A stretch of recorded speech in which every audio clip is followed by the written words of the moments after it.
जैसे लोग एकादशी व्रत भी करते हैं तो उसका भी उनको अहंकार आ जाता है कि हम तो एकादशी व्रत करते हैं, हमसे कोई एकादशी नहीं छूटती। कभी नहीं।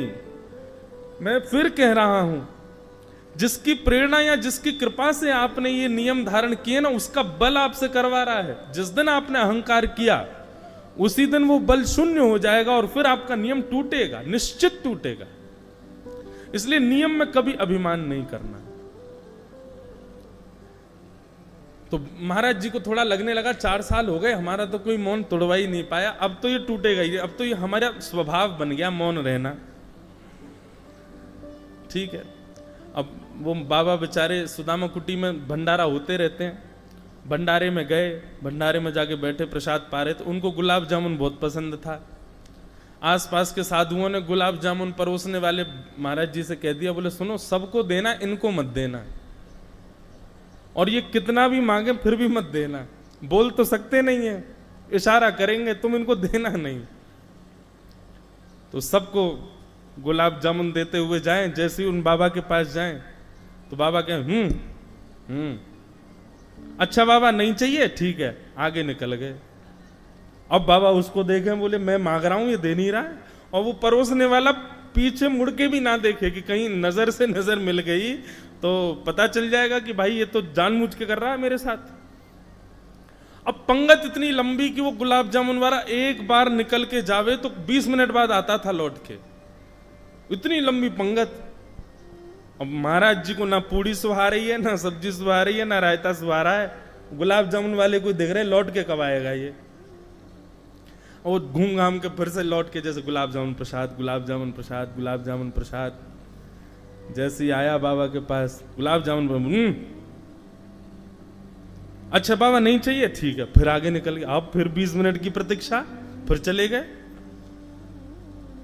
बाबा ने अब के तो अपनी कस ली कमर, बोले अब क्या तू बताऊं मैं।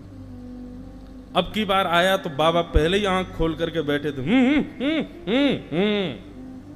अच्छा 4 पूड़ी खा ली, अब जगह नहीं है पेट में, ठीक है बाबा। आगे जैसे निकले 3-4 बार उसने ऐसा किया, बाबा खड़े हो गए, बोले इधर दे रहा है, उधर दे रहा है, बीच में क्यों नहीं देता है, 1 घंटा से मांग रहा हूं। टूट गया। मतलब वैराग्य का मतलब वस्तु का त्याग नहीं, वस्तु के प्रति जो आपकी आसक्ति है उसका त्याग, वो वैराग्य,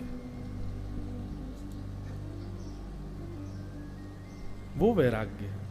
वस्तु तो कोई भी छोड़ देता है, वस्तु तो कोई भी त्याग कर सकता है,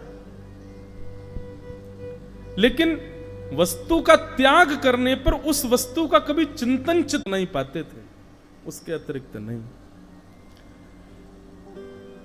हम लोग जिस क्षेत्र में बैठे हैं, ये श्री क्षेत्र, प्रसाद पाओ, क्या अद्भुत प्रसाद है महाराष्ट्र का सुंदर।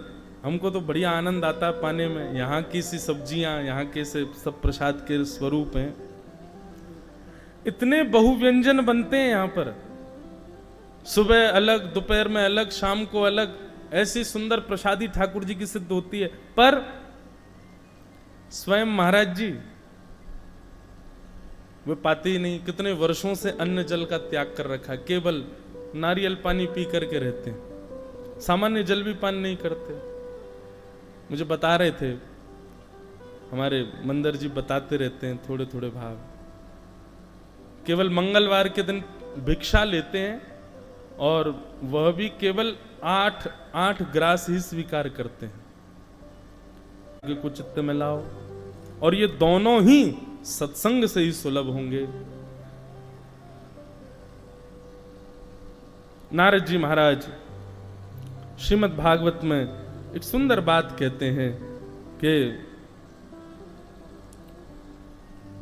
भाग्योदयेन बहुजन्म समर्जितेन सत्संगमं जलभते पुरुषो यदा वै अज्ञान हेतु कृत मोह मदान्धकार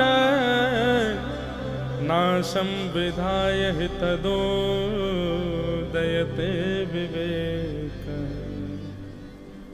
नारद जी कहते हैं भाग्योदयेन बहुजन्म समर्जितेन, हमारे बहुत जन्मों के किए गए पुण्यों का भाग्य जब उदित होता है, हमारे अनेक जन्मों में किए गए पुण्य जब फलीभूत होते हैं, जैसे कि बहुत ध्यान से सुनिएगा, हमारे भारत में कई सारे तीर्थ हैं, वहां तीर्थों में कहा जाता है यहाँ नदी में स्नान करो पुण्य होता है, यहाँ के कुआं के जल का पान कर लो पुण्य होता है, यहाँ पर ये कपड़ा बांध दो पुण्य होता है, यहाँ पर दान करो पुण्य होता है। ये पुण्य होता है तो ये पुण्य इकट्ठा होकर मिलता कब है हमको? तब नारद जी महाराज कह रहे हैं सत्संगमम चलबते पुरुषो यदा वै, बोले जिस दिन आप किसी सत्संग में जाकर के बैठ जाओ उस दिन समझ लीजिएगा कि आपके इस जन्म के नहीं अनेक जन्मों के किए गए जो ऐसे ऐसे पुण्य थे उनका फल आज आपको सत्संग के रूप में मिल रहा है। मैं कथाओं में कहा करता हूं श्रीमद् भागवत जी से कभी फल मत मांगना। क्यों? क्योंकि श्रीमद् भागवत सुनना ही स्वयं एक फल है। ये आपके पुण्यों का फल मिल रहा है, ये मेरे पुण्यों का फल है कि मैं कह रहा हूं, आपके पुण्यों का फल है कि आप सुन रहे हो। और बड़े सौभाग्य की बात है उन सब लोगों के लिए जो 1 महीने तक डटने वाले हैं यहां पर, उसमें मैं भी हूं, मैं तो हूं ही। और भी जो लोग यहां 1 महीने का संकल्प लेकर के बैठे हैं कि हमको पूरी कथा सुननी ही है। अब ये समझ लो कि यहां तो लिखा बहुजन्म, एक कथा सुनने का मतलब है कि बहुत जन्मों के सत्कर्म, एक कथा नहीं एक क्षण सत्संग सुनने का ये मतलब समझो बहुत जन्मों के पुण्यों का फल मिल रहा है। यहाँ 1 महीना आपको कथा श्रवण करने को मिलेगी तो ये समझ लो कि कितने कल्प और कितने प्रतिकल्पों में कितने जन्मों का पुण्य होगा कि हम लोग यहाँ बैठे। आज निश्चित ही हम आप सब लोगों के पूर्वज जो किसी किसी लोक में विद्यमान होंगे वहां नृत्य कर रहे होंगे, हम और आपको यहां बैठा देख करके आहा आनंदित हो गए, हम धन्य हो गए। ऐसे ऐसे बालक हमारे कुल में हुए जो 1 महीना सत्संग को देने जा रहे हैं। अच्छा एक बात कहूं बंधुओं, कहीं भोग भोगने का आपको ऑफर दिया जाए कि 30 दिन के लिए हम आपको आमंत्रित कर रहे हैं, 5 स्टार होटल में आपको रहना है 30 दिन, मखमली गद्दा मिलेगा, खाने पीने को जो मांगोगे सो मिलेगा, लेकिन शर्त यह है 30 दिन होटल से बाहर नहीं जाना। रह पाओगे आप? नहीं रह पाओगे, नहीं रह पाओगे। आपकी मनपसंद वस्तु, किसी को पानी पूरी पसंद है, किसी को भेल पसंद है, किसी को बड़ा पाव पसंद है महाराष्ट्र में, किसी को वो कौन सा होता है मिसल पाव महाराज है मिसल पाव वो पसंद है। अब पसंद है आपको, चलो 30 दिन तक आपको यही खवाया जाएगा, खा पाओगे? कितनी बड़ी विडंबना है कि भोग के वस्तु के लिए यदि आपको निमंत्रण 30 दिन का दिया जाए तो आप 3 दिन से ज्यादा भोग नहीं पाओगे। लेकिन भगवत भागीरथी के लिए 30 दिन का निमंत्रण दिया गया है तो 30 दिन, 30वें दिन में और आप दोनों बात करेंगे, आपको भी लगेगा कब निकल गए ये दिन, मुझे भी लगेगा कितनी जल्दी पूर्ण हो गया ये दिन। कितनी बड़ी विडंबना है कि भोग्य वस्तु जिसके लिए चराचर ब्रह्मांड लगा है उसका उपभोग ज्यादा नहीं कर सकते, और जिसका उपभोग जीवन पर्यंत आप कर सकते हो, जिस विलास में आप जीवन पर्यंत रह सकते हो, उससे हम दूर भागते हैं। एक बार आके तो देखो सत्संग में। ये सुख नहीं है बंधुओं, ये आनंद है, ये आनंद है। तो भाग्योदयेन बहुजन्म समर्जितेन सत्संगमं चलबते पुरुषो यदा वै। जिन पुरुषों को, जिन महान पुरुषों को सत्संग की प्राप्ति होती है उनके अनेक जन्मों के भाग्य उदित हो गए। केवल उनके नहीं, उनके जो पूर्वज थे उनका पुण्य भी उनको मिल गया है जो कि वो सत्संग में आकर के बैठे। ऐसा सत्संग हमको ये 2 पुत्रों को प्रदान करता है, जो भक्ति के 2 पुत्र हैं। कौन? ज्ञान और वैराग्य। तो जिन मैया का ये प्रश्न है, आज की कथा का विषय यही है, ज्ञान और वैराग्य कैसे मिलेंगे? बोले सत्संग से मिलेंगे। और सत्संग कैसे मिलेगा? अच्छा सुनो, सत्संग मिल गया, सत्संग में आकर के बैठ गए, कथा में आकर के बैठ गए, लेकिन फिर उसके बाद भी मन लगना ये बहुत जरूरी है। सत्संग में आके बैठ जाने मात्र से काम नहीं चलेगा कि राम कृपा बिनु सुलभ न सोई, राम जी की कृपा हो गई हम सत्संग में आके बैठ गए, राम जी की कृपा तब मानो जब आपको सत्संग समझ में आ जाए। राम जी की कृपा तब मानो जब सत्संग जीवन में आ जाए। और राम जी की कृपा, राम जी की प्रसन्नता तब मानो जो सत्संग सुना वो जीवन में घटने लग जाए, केवल सुनने तक सीमित ना रह जाए, वो तुरंत लागू हो जाए आपके जीवन में। तब समझो कि हाँ ये है राम कृपा। सुनने वाले तो हजार हैं। अभी तो यहाँ दत्त क्षेत्र, यहाँ पर एक मास की कथा है, तो लोग बाग सोच रहे हैं कल चले जाएंगे, पर अभी 1 महीना तो यहीं डटे हैं महाराज, कहीं जा थोड़ी रहे। 7 दिन की कथा होती है महाराज, इतनी भीड़ आती है, लेकिन भीड़ ही होती है, वो सुनने वाले नहीं होते हैं। क्यों? केवल श्रवण करके चले जाने मात्र से सत्संग नहीं है, वो जीवन में घटना चाहिए, आपके जीवन में परिलक्षित होना चाहिए। ऐसे भक्ति प्रसन्न होगी, ऐसे भक्ति आनंदित होगी। तो भक्ति के ये 2 पुत्र, भक्ति महारानी ने चरणों में प्रणाम करते हुए नारद जी महाराज से कहा कि मेरे दुख दूर करो हे नारद जी, मेरे पुत्रों को आप युवान बनाने का कोई उपाय बताइए। नारद जी महाराज कह रहे हैं, वृथा खेद यसे बाले अहो चिंता तुरो भवान, श्री कृष्ण चरणाम्भोजं स्मरत दुःखं गमिष्यति। वृथा खेदे से बाले अहो चिंता तुरा कथम। तुम चिंता क्यों कर रही हो? एक यहां पर सूत्र दे रहे हैं श्री नारद जी महाराज। क्या जीवन में कभी भी चिंता आवे बंधु, किसी भी विषय की चिंता आवे, बहुत व्याकुलता कर दे, आपको बहुत विचलित कर दे, उस समय आपके प्रिय जो ठाकुर जी हैं, अब प्रिय होंगे उन्हीं के लिए बात लागू है। जिनको ठाकुर जी प्रिय नहीं उनके लिए बात नहीं है।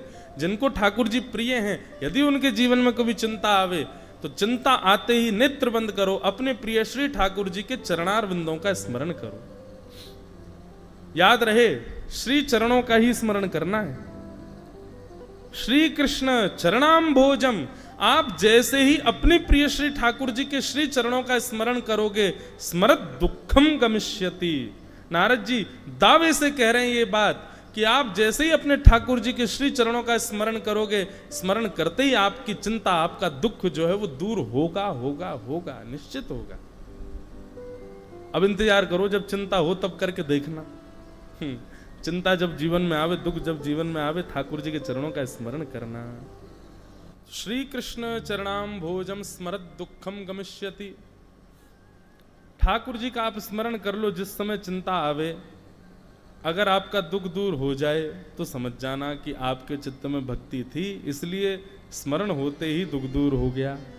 और यदि ठाकुर जी का स्मरण करने पर भी वह दुख बना हुआ है तो निश्चित है आपके स्मरण में अभी न्यूनता है, आपके स्मरण में कोई, ठाकुर जी की कृपा में कोई कमी नहीं है, हमारे स्मरण में अभी भेद है, हमारी स्थिति में भेद है। नहीं तो ठाकुर जी की स्मृति तो जब कर लो तब किसी भी प्रकार का आर्त जीवन में आया हो नष्ट होगा ही होगा। नारद जी महाराज भक्ति महारानी को समझा रहे हैं। फिर नारद जी महाराज सब जगह भ्रमण करते हुए बद्रीनाथ पहुंचे। वहां जाकर के जब उन्होंने पूछा तब सनत कुमारों ने उनको 4 प्रकार के यज्ञ बताए। द्रव्य यज्ञ, तपो यज्ञ, योग यज्ञ तथा परे, स्वाध्याय यज्ञान यज्ञश्च ते तु कर्म विसूचका। द्रव्य यज्ञ, तप यज्ञ, योग यज्ञ, स्वाध्याय यज्ञ और ज्ञान यज्ञ। बंधुओं ये 4 यज्ञ, इनके बारे में आज तक 7 वर्षों से कथा में बोला तो खूब मैंने, पर ये चारों यज्ञ एक साथ हमको श्री दत्त धाम में करने का अवसर मिल रहा है। यहां पर 4 यज्ञ कौन कौन से सुनो। सबसे पहला द्रव्य यज्ञ। द्रव्य यज्ञ का मतलब क्या है?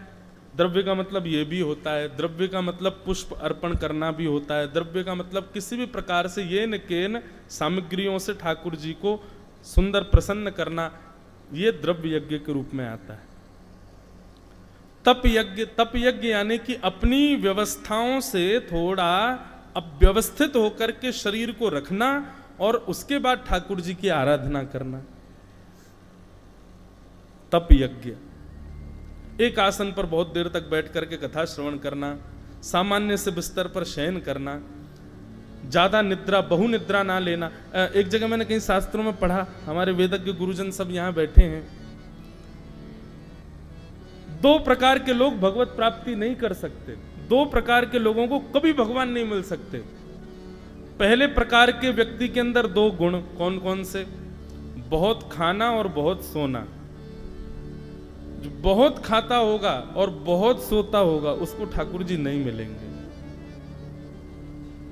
कई लोग हैं महाराज जी, वो इतनी जल्दी सोते हैं, उनको बस स्थान मिलना चाहिए, कैसा भी मिल जाए बस सो जाएंगे। सुबह उठे, स्नान ही इसीलिए किया है कि अब सो सकें।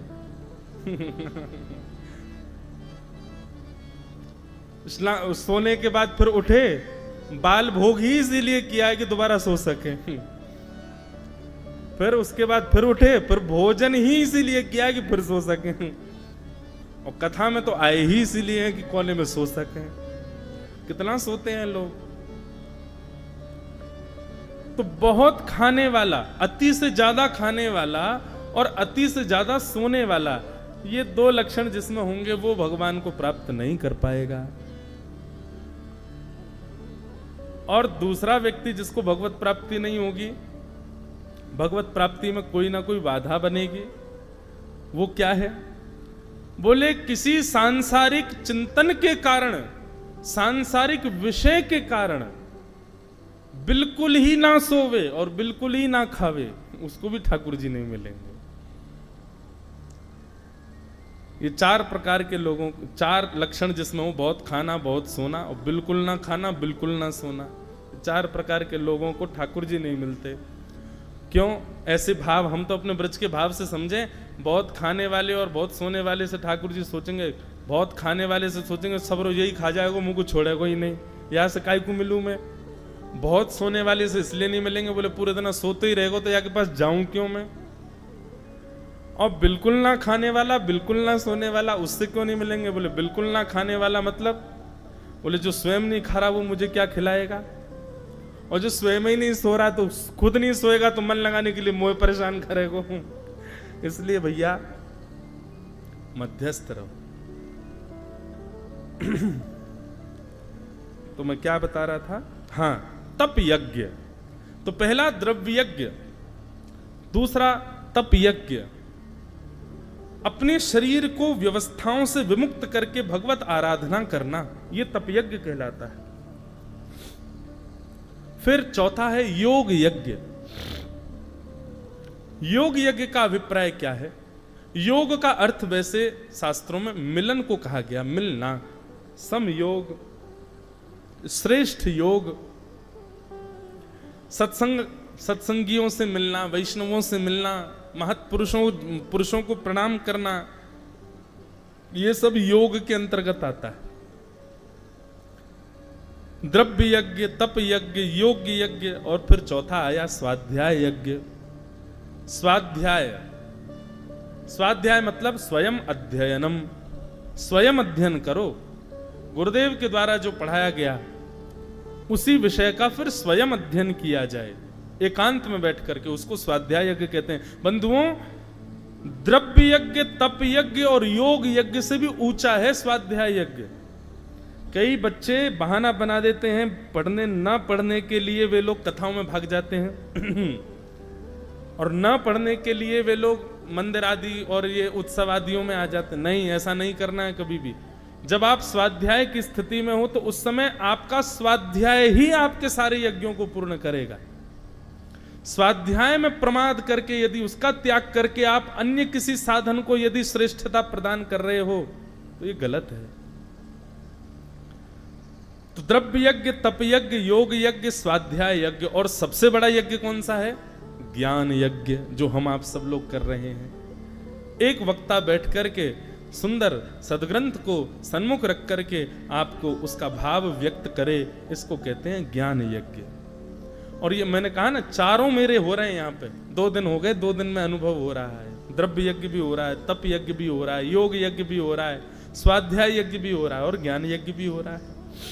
चारों यज्ञ हो रहे हैं। तब पूछा गया ज्ञान यज्ञ सबसे बड़ा यज्ञ है, तो फिर ज्ञान यज्ञ में भी सबसे बड़ा ज्ञान यज्ञ कौन सा है?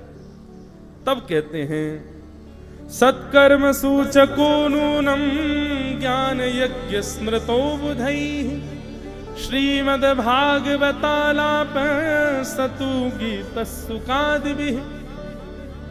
श्री सुखदेव जी के द्वारा जो कथा सुनाई गई है परीक्षित जी को, ये सबसे बड़ा ज्ञान यज्ञ है। भागवत की कथा ये सबसे बड़ा ज्ञान यज्ञ। बंधुओं, सारम सारम समुद्वतम, सबका सार एक जगह यदि चाहिए हो तो श्रीमद् भागवत की कथा है।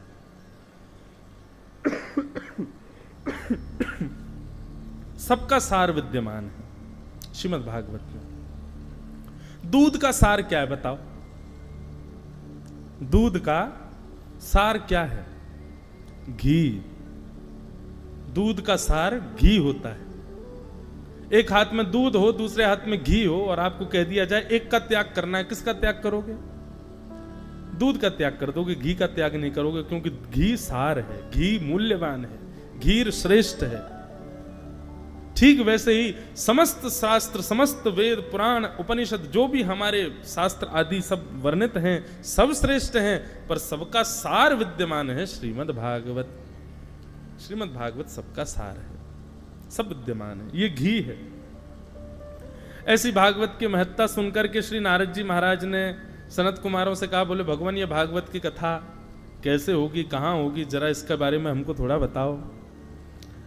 तब ऋषियों ने आज्ञा करते हुए कहा, सनत कुमारों ने बोले, हे नारद जी महाराज, गंगद्वार समीपे तु तटमानंद नामकम नाना ऋषि गणे जुष्टम देव सिद्धि निष्ठम। हम जो भी कुछ बोल रहे हैं हमको सब यहीं क्यों दिख रहा है पता नहीं। गंगद्वार समीपे तु, कथा सुनने का सबसे सुंदर स्थान कौन सा है? तब कह रहे हैं गंगा के द्वार। गंगा का द्वार वैसे कहते हैं हरिद्वार को, पर गंगा का द्वार का दूसरा अर्थ होगा जिन जिन द्वारों के सामने से गंगा जी बह के जा रही हो वो सब गंगा द्वार हैं। गंगा द्वार समीपे तू, कथा कहां सुननी चाहिए? बोले जहां से गंगा जी बह के जा रही हूं वहीं बैठ के कथा सुनो। गोदावरी जी बह रही हैं। दूसरा क्या बताया? तट आनंद नामकम। बोले वो तट कैसा होगा? बोले आनंद वर्धन करने वाला होगा। सुबह से शाम तक देख लो यहाँ हैं, स्नान में तो आनंद, हमको तो बड़ा आनंद आता है गोदावरी जी में। अब सब गुरुजन आदि स्नान करते हैं तो नियम से करते हैं, हमारा तो मन करते है तैरे हमें दूर तक, थोड़ी मछली बनिया में, गहराई नापिया में। अच्छा गंगा जी हैं भी बड़ी, ये सामने सिद्धि उतर के जो सामने है ना वहां कम जाना, वहां गहरा है बहुत ज्यादा। थोड़ा आगे जाना इधर की तरफ, वहां थोड़ा कम है। हाँ कहीं पता चली अभी 1-2 दिन में ही परिचय हुआ है आपका, कूद पड़े सीधे ऊपर से। तो कैसा तट जहां पर कथा होनी चाहिए? बोले जिस तट पर आनंद का वर्धन हो रहा हो। देखो यहां पर कैसा, स्नान में भी आनंद आ रहा है, जप में भी आनंद आ रहा है। महाराज जी हम अपने जीवन में पहली बार इतना बड़ा जप किया आज आपकी आज्ञा से, पहली बार।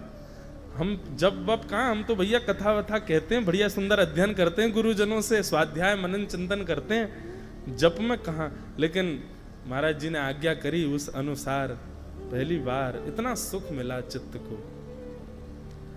मानो एक ऐसा लगता है ना कि जब आप कहीं जाते हैं सफर पर तो एक माइलस्टोन बीच बीच में आता है, वो माइलस्टोन जब जब आपको दिखता है तब तब आपके चित्त को एक शांति मिलती है। अच्छा नासिक से बंबई जा रहे हैं, अब बंबई क्यों जाएं, हम त्र्यंबकेश्वर जाएंगे। हाँ नासिक से त्र्यंबकेश्वर जा रहे हैं, वैसे दूरी तो नहीं है, पर त्र्यंबकेश्वर जाने में अब जल्दी है, मंदिर बंद ना हो जाए, तभी एक माइलस्टोन आ जाता है कि कितना रह गया, 9 किलोमीटर। चित्त को शांति, आज 9 ही तो हैं बस, थोड़ा और आगे गए 5 किलोमीटर और सुख मिलता, बस अब तो पहुंचने ही वाले हैं, 2 किलोमीटर, फिर तो नाचने लगे, अरे बस अब तो पहुंच ही गए। ठीक वैसे ही बंधुओं जीवन में ऐसी योग्यताएं आना जैसी मेरे जीवन में अब आई है यहाँ दत्त धाम आके, ये एक प्रकार के भगवत प्राप्ति के सफर के, भक्ति पथ के सफर के माइलस्टोन है। और माइलस्टोन तो हमारा हर हफ्ते आता है, कथाएं हर हफ्ते होती हैं तो उसमें एक आता है, पर अब तक के माइलस्टोन ऐसे थे कि उनको देख के लग रहा था अभी तो दूरी है, अभी तो है, मतलब चल तो रहे हैं पथ पे लेकिन दूरी है। लेकिन ये अब पहला माइलस्टोन ऐसा आया है जिसको देख करके लग रहा है नहीं अब तो नेक ही रह गए ठाकुर जी, नेक 2 बिलांग दूर ही हैं बस मुंहते, मिल भी आ रहे हैं कछु देर में। यहाँ आकर के लग रहा है कि बस अब तो ठाकुर जी स्वीकार कर ही रहे हैं, बस उसी मार्ग पर हैं। तो कैसा तट होना चाहिए जहां कथा हो? बोले आनंद का वर्धन करने वाला। स्नान में भी सुख मिल रहा है, जप में भी सुख मिल रहा है, शयन में भी सुख मिल रहा है, उतनी नींद आ रही है जितनी आनी चाहिए, उससे अधिक नहीं आ रही है। शयन में भी सुख मिल, और भोजन की तो पूछो ही मत, कितना आनंद आता है, भोजन तो लाजवाब है, सब आनंद वर्धन करने वाला। उसके बाद कथा आनंद वर्धन करती है। तो गंगा द्वार होना चाहिए, आनंद वर्धन करने वाला तट होना चाहिए।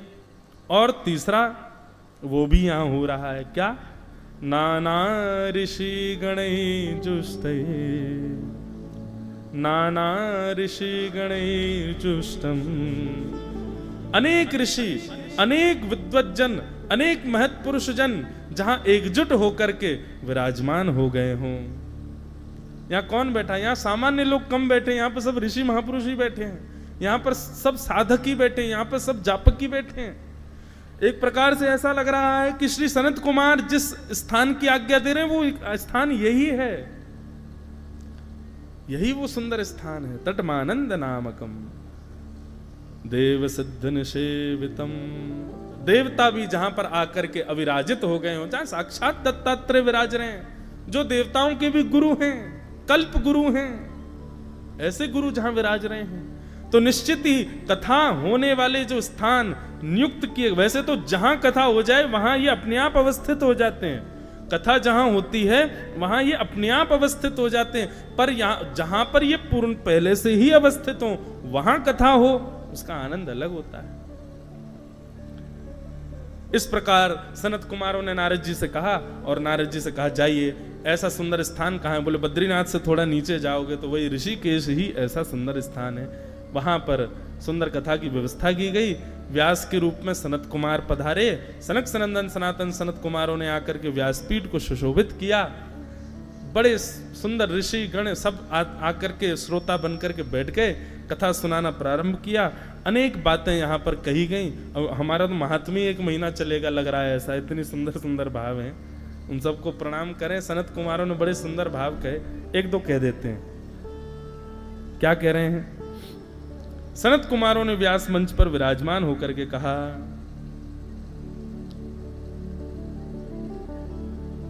तावत् पापानि देहेऽस्मिन् निवसन्ति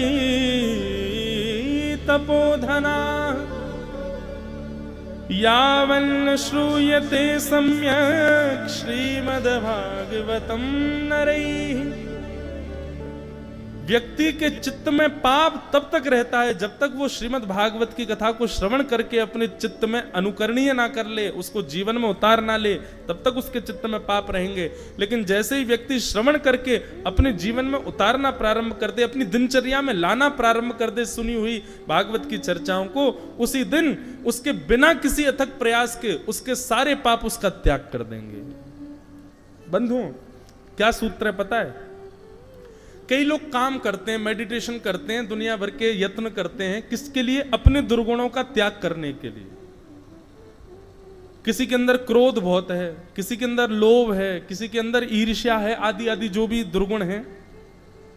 लेकिन देखो श्रीमद् भागवत जी की कथा, यहां पर सनत कुमार कह रहे हैं दुर्गुणों का त्याग मत करो, दुर्गुणों को सुधारने की कोई कोशिश मत करो। बोले क्या करें? बोले केवल एक चीज एड ऑन कर लो। क्या? कथा सुनकर के उसको चित्त में लाना प्रारंभ कर दो, दुर्गुण अपने आप दुम दबा के भाग जाएंगे। जैसे ही कथा चित्त में आने लग जाएगी, कथा आपके जीवन में परिलक्षित होने लग जाएगी, दुर्गुण आपका त्याग करेंगे, आपको उनको त्यागने की आवश्यकता नहीं है। दुर्गुणी हाथ जोड़ देंगे, भैया हम इसके चित्त में नहीं रह पाएंगे। क्यों? भागवत जी आ गई हैं।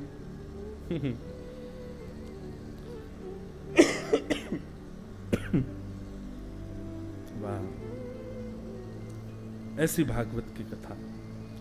और एक जगह तो इतनी बड़ी बात कही है, ये नहीं कहेंगे तो हमको लगेगा कि हमने महात्मा को न्याय नहीं दिया। क्या कह रहे हैं? आजन्म मात्रमपियेन सठेन किंचित चित्तम विधाय सुख शास्त्र कथा न पीता चांडालवच्च खरवद्वत तेन नीतम मिथ्या स्वजन्म जननी जन दुख भाजा। कह रहे हैं, बोले जन्म से लेकर के अपनी मृत्यु तक आजन्म मात्र मपियेन सठेन किंचित, किसी व्यक्ति ने यदि अपने संपूर्ण जीवन में जन्म से अंत तक चित्तम विधाय सुख शास्त्र कथा ना पीता, मन लगा करके सुख शास्त्र यानी कि श्रीमद् भागवत की कथा को नहीं सुना, सुना तो है लेकिन मन लगा के नहीं सुना। अगर किसी व्यक्ति ने संपूर्ण जीवन में कभी मन लगा करके श्रीमद् भागवत की कथा को नहीं सुना है तो ऐसा व्यक्ति कैसा है? बोले चांडाल वच्च खरवद्वत तेन नीतम, ऐसा व्यक्ति चांडाल प्रवृत्ति का है, चांडाल की योनि में आता है, चांडाल की गणना में आता है।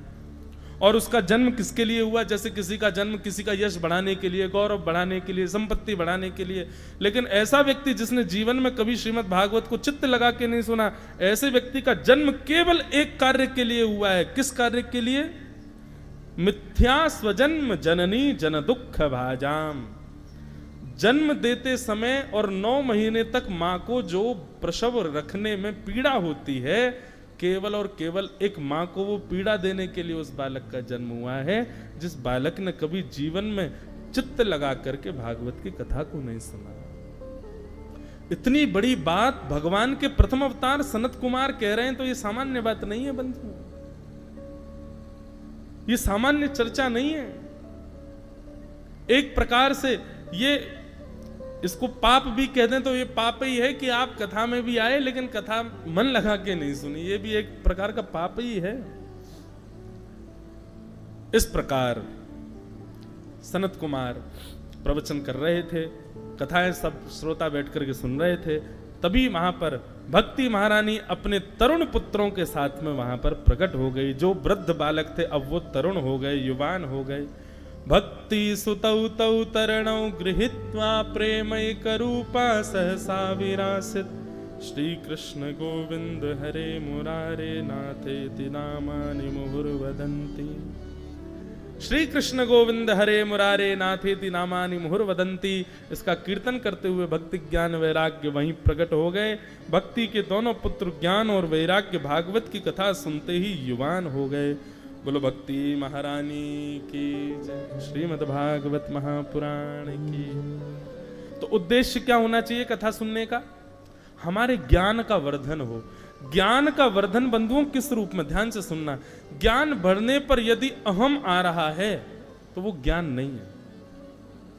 ज्ञान बढ़ने पर और दीनता आवे तो वो ज्ञान है।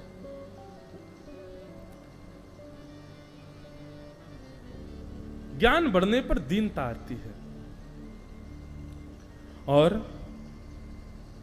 वैराग्य बढ़ने पर वस्तु सन्मुख होने के बाद भी चित्त विचलित नहीं होता उसके प्रति। ये दो स्थिति होने लग जाए चित्त में तो समझो आपने भागवत की कथा को सुना है। इस प्रकार भागवत के महात्म्य में भक्ति ज्ञान वैराग्य के वर्धन की विषय को सुनाया गया। बोलो भागवत महापुराण की जय।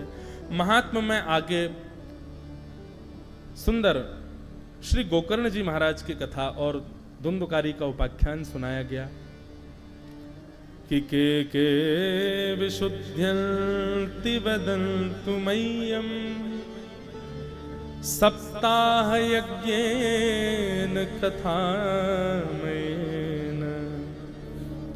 कृपालुभे लोकहितं विचार्यम् प्रकाशित कोपि नवीन मार्ग। नारद जी महाराज प्रश्न कर रहे हैं संत कुमारों से कि महाराज के विशुद्ध्यन्ति वदन्तु मह्यम्, कथा सुनने से कौन कौन पाप करने वाले लोग विशुद्ध हो जाते हैं, पवित्र हो जाते हैं, कृपा करके हमें बताओ। सप्ताह कथा सुनने से, मासिक कथा सुनने से या फिर किसी भी प्रकार सत्संग सुनने से कौन सा पाप हमारे चित्त में होता है जो चला जाता है, कृपा करके हमें बताओ। सनत कुमार इसी विषय से कहना प्रारंभ करते हैं कि ये मानवा पाप कृतस्तु सर्वदा सदा दुराचार रता विमार्गगा क्रोधाग्निदग्धा कुटिलश्च कामिनः सप्ताह यज्ञेन कलौ पुनन्ति। पहले शब्द में ही कह दिया ये मानवा पाप कृतस्तु सर्वदा, जिसने दुनिया के सारे पाप किए हैं, कोई पाप जिससे रह ना गया हो, ऐसे सारे पाप जिसने अपने जीवन में किए हो, ये मानवा पाप कृतस्तु सर्वदा, और सदा दुराचार रता, सदा दुराचरण ही करता है, उसी में ही रत रहता है। हमारे विद्वानों में एक परम विद्वान हुए श्री बिल्लु मंगल, उनका एक श्लोक मैं अपने भागवत जी के मंगलाचरण में भी बोलता हूं। अस्ति स्वस्तरुणी कराग्र विगलत कल्प प्रसूना प्लुतम वस्तु प्रस्तुत वेणुनादल हरि निर्वाण निर्व्याकुलम। विल्लु मंगल जी जो थे, उनके पास में अवगुण तो नहीं कहेंगे बंधुओं, देखो श्रेष्ठ जन जो होते हैं ना, ये कुछ ऐसी क्रिया करें जो अवगुण जैसी दिखे तो ये समझना हमको सिखाने के लिए किए है इन्होंने। श्रेष्ठ जन कभी कुछ गलत नहीं करते, वो सदैव दूसरों को सिखाने के लिए करते हैं। तो बिल्लु मंगल जी जो थे, उनको रूप का बड़ा आकर्षण था, उनको रूप कहीं दिख जाए उसको देखने लग जाते थे। एक बार मार्ग से जा रहे थे और एक सुंदर युवती नदी में जल भर रही थी। बिल्लु मंगल जी की एक दृष्टि उसके ऊपर पड़ी और बिल्लु मंगल जी उसके पास जाकर के बैठ गए और उसको निहारने लगे। एक वैष्णव भेष में देख करके कन्या ने प्रणाम किया, पर उनकी चित्तवृत्ति तो उसके रूप में ही आसक्त हो गई। थोड़ी सी बेचारी असहज हो गई, असहज होकर के उठ के वहां से जाने लगी। बिल्लु मंगल उसके पीछे पीछे जाने लगे। उसने पीछे देखा, बोले कि तो पीछे ही आ रहे हैं। चलती चली गई, अपने घर में पहुंची, तुरंत दौड़ के भीतर गई और अपने पति से जाकर के कहा कोई संत भेष में है, पर भेष ही संत का है, रूप तो नजर तो बड़ी खराब है, मेरे को तो ऐसे देख रहे हैं, मुझे अच्छा नहीं लग रहा है। पति ने कहा देखो, यदि संत होगा, वैष्णव होगा तो संभल जाएगा, और यदि वैष्णव नहीं होगा तो अपने पद से गिर जाएगा।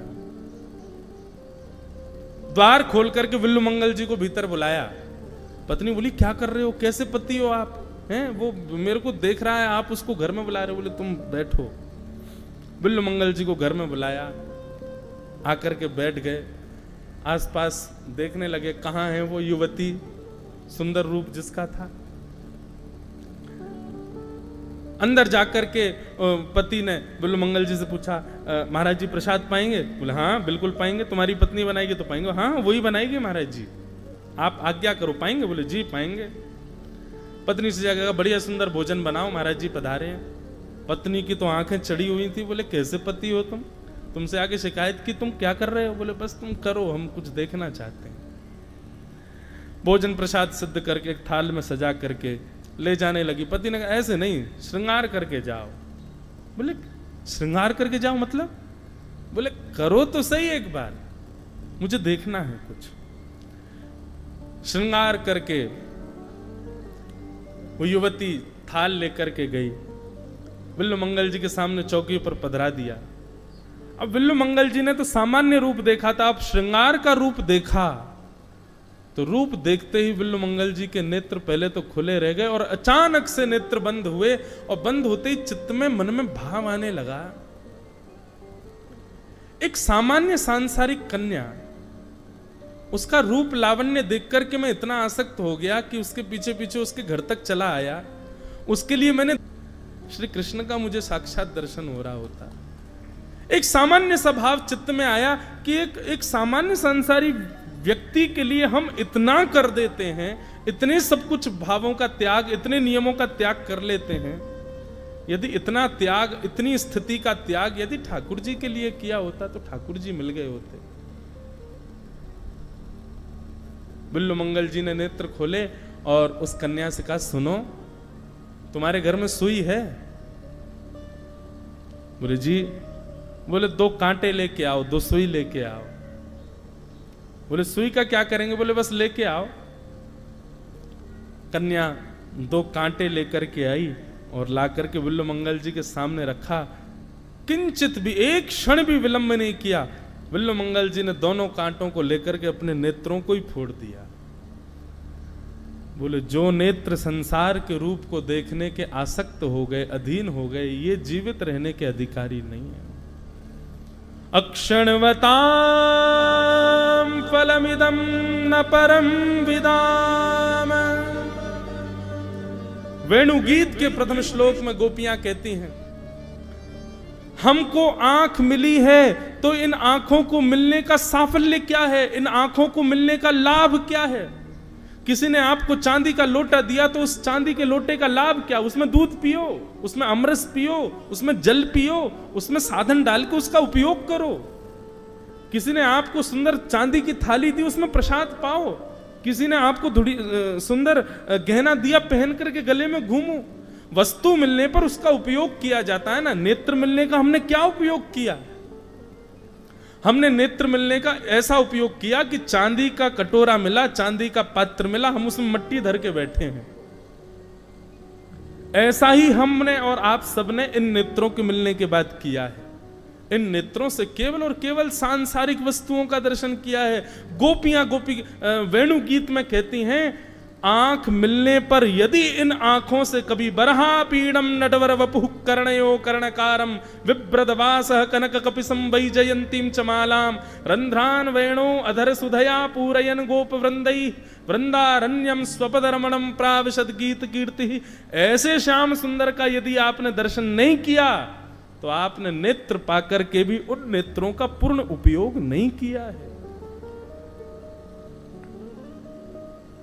नेत्र मिलने का साफल्य केवल और केवल ठाकुर जी के उस मधुर स्वरूप का दर्शन करना। भीष्म पितामह अपनी स्तुति में कहते हैं, ललित गति विलास वल्गुहास प्रणय निरीक्षण कल्पितो रुमान कृतमनुकृतवत्य उन्मदान्धा प्रगति मगन किलयस्य गोपवत्व। पुष्पताग्रा छंद, भीष्म स्तुति। भीष्म पितामह कहते हैं, नाथ मैंने आपके सारे दर्शन किए। भगवान बोले कौन सा किया? बोले सुदर्शन चक्र में दर्शन किया है, शंख चक्र गदा पद्म चतुर्भुज रूप में दर्शन किया है, द्वारिकाधीश के रूप में दर्शन किया है, और तो और मैंने अर्जुन के सारथी के रूप में दर्शन किया है। वही चतुर्भुज नारायण का मैंने एक घोड़े के चाबुक को खींचते हुए दर्शन किया है। वही जगत नियंता जगदाधार को मैंने घोड़ों के पैरों से उड़ने वाली धूल में संलिप्त दर्शन किया है। मैंने आपके सारे रूपों का दर्शन किया है। भगवान बोले अच्छा, परंतु अब एक रूप के दर्शन की अभिलाषा है। कौन सा? बोले ललित गति विलास वल्गुहास। बोले आपकी जो ये ललित गति है, जब आप ललित गति से चलते हो, टेढ़ी मेढ़ी चाल जब चलते हो। महाराज जी, हमारे पूज्य नाना जी पंडित श्री कृष्णलाल शास्त्री जी, हमारे पूज्य पिताजी महाराज, पूज्य नाना जी, इन दो की कृपा से हमको व्यासपीठ मिली। हमारे पूज्य नाना जी ब्रज साहित्य के बड़े अच्छे विद्वान थे, वैयाकरणी भी थे, ब्रज साहित्य उनका बड़ा आनंदमय था।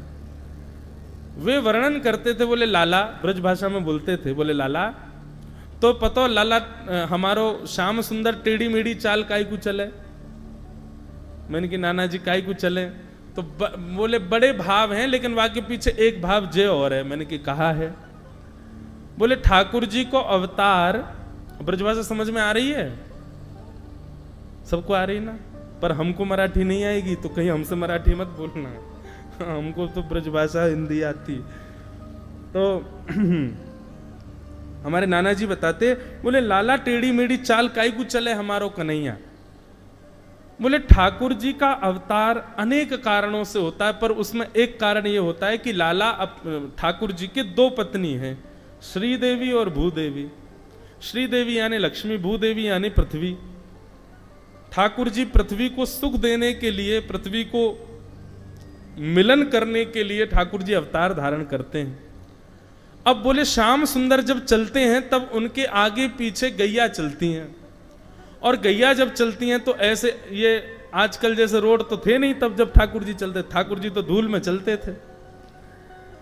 तो जब आगे पीछे गैया चलती थी तो गैयाओं के खुरों से पृथ्वी में गड्ढे हो जाते थे, और उन गड्ढान को जब ठाकुर जी देखते तो ठाकुर जी के चित्त में एक प्रेम उमड़ आता अपनी दूसरी पत्नी भूदेवी के प्रति, कि अरे देखो ये गैयान के खुरन सो पृथ्वी में गड्ढे है गए, या को पीड़ा है रही होगी। तो ठाकुर जी ने भूदेवी से पूछी कि अरे भूदेवी तेरी पीड़ा कैसे दूर होवेगी।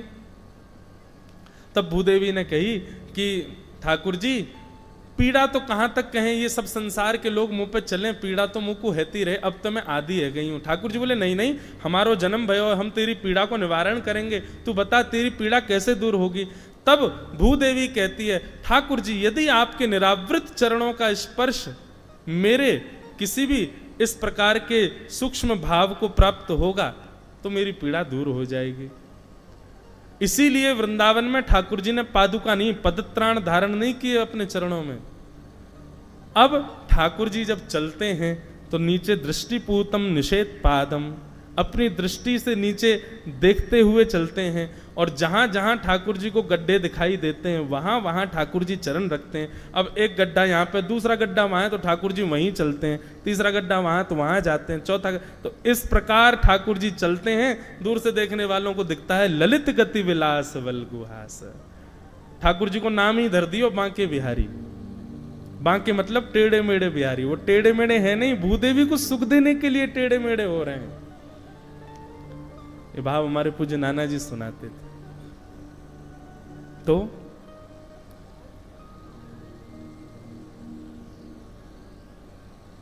किस भाव से प्रारंभ किया था हमने? आंख मिलने पर, हाँ बिल्लु मंगल, तो बिल्लु मंगल ने अपने नेत्र फोड़ लिए दोनों। जिन नेत्रों ने कभी श्याम सुंदर को नहीं देखा, ऐसी ललित गति चलने वाले श्याम सुंदर को नहीं देखा, ऐसी सुंदर पीतांबरी। अभी महाराज जी यहां कथा अभी प्रारंभ हुई, इससे पहले 3 दिन का सत्र था जयपुर में वेणु गीत के ऊपर ही, और महाराज जी कथा होती थी सुबह 5:15 बजे से 5:15 बजे से 7:30 बजे तक कथा का क्रम होता था। इतना आनंद आता था, इतना सुख वेणु गीत में। निश्चित ही अगर यहाँ योग बना, वैसे गति जैसे चल रही है ऐसे, इससे तो यूँ लग रहा है कि अभी तो महात्म्य ही चल रहा है, हम 10वें स्कंद तक कैसे पहुंचेंगे, पर मैं पहुंचाऊंगा, निश्चित पहुंचाऊंगा।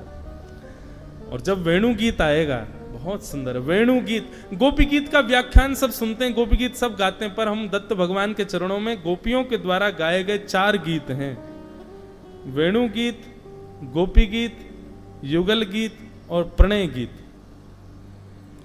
इनमें से 3 गीत उनकी व्याख्या हम विशेष करेंगे, वेणु गीत, युगल गीत और प्रणय गीत। बहुत सुंदर है, प्रेम की एक अद्भुत पराकाष्ठा गोपियों के द्वारा।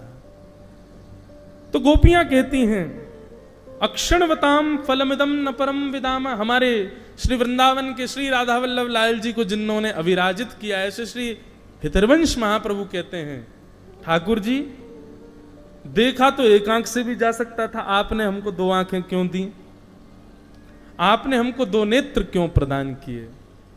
श्री हितरवंश महाप्रभु गाते हैं नव दुलहे ब्रजराज सावरो, नव दुलहे ब्रजराज सावरो, नव दुलहे ब्रजराज सावरो, नव दुलहे ब्रजराज सावरो, दुल्हन राधा गोरी, दुल्हन राधा गोरी, दुल्हन राधा गोरी, दुल्हन बसो मोरे नैनन में यह जोड़ी, बसो मोरे नैनन में यह जोड़ी। महाप्रभु जी कहते हैं, ठाकुर जी आपने हमको एक ही आंख दे देते, एक से काम चल जाता, इतनी मेहनत क्यों करी, दो आंख क्यों दी?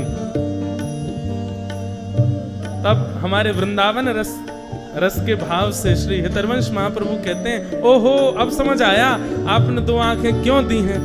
बोले ताकि एक आंख में नव दुल्हे ब्रजराज सांवरो, एक आंख में सांवरो विराजमान होएगा और दूसरे नेत्रन में हमारी श्री जी श्यामाजू श्री राधिका रानी विराजमान होंगी। ये दो नेत्र आपने हमारे दिए ताकि दोनों युगल इनमें विराजमान रह सके। इन नेत्रों को पाने का साफल्य बंधुओं और कुछ नहीं है।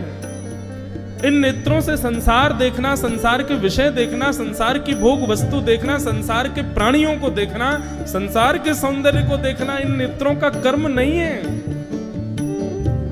किनको देखना है? नव दुल्हे ब्रज राज सांवरो, नव दुल्हे ब्रज राज सांवरो, दुल्हन राधा गोरी,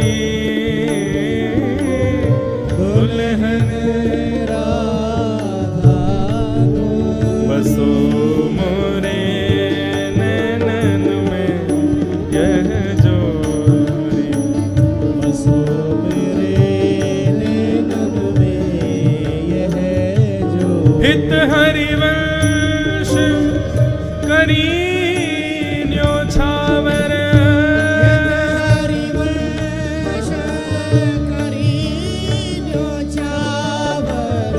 हित हरिवंश करी न्योछावर, हित हरिवंश करी न्योछावर, चिरजियो यह जोरी, चिरजियो यह जोड़ी, बसो मोरे नैनन में यह जोड़ी, बसो मोरे नैनन में यह जोड़ी, बसो मोरे नैनन में यह जोड़ी, बसो मोरे नैनन में यह जोड़ी। तो नेत्रों को पाने का साफल्य क्या है? कभी श्री दत्त भगवान सचल रूप में हमको दिख जाएं तब समझो नेत्रों को पाया है। कभी त्र्यंबकेश्वर भगवान सचल रूप में दर्शन दे दें तब समझो नेत्रों को पाने का साफल्य हुआ है। कभी सचल स्वरूप में हमारे प्यारे गिरधर लाल जी का साक्षात्कार हो जाए तो समझो नेत्रों को पाने का साफल्य हुआ है। अन्यथा अगर इन नेत्रों से केवल उनको नहीं देखा बाकी सबको देख लिया तो फिर नेत्र पाकर के आपने उनका पूर्ण उपयोग जो होना चाहिए वो नहीं किया है।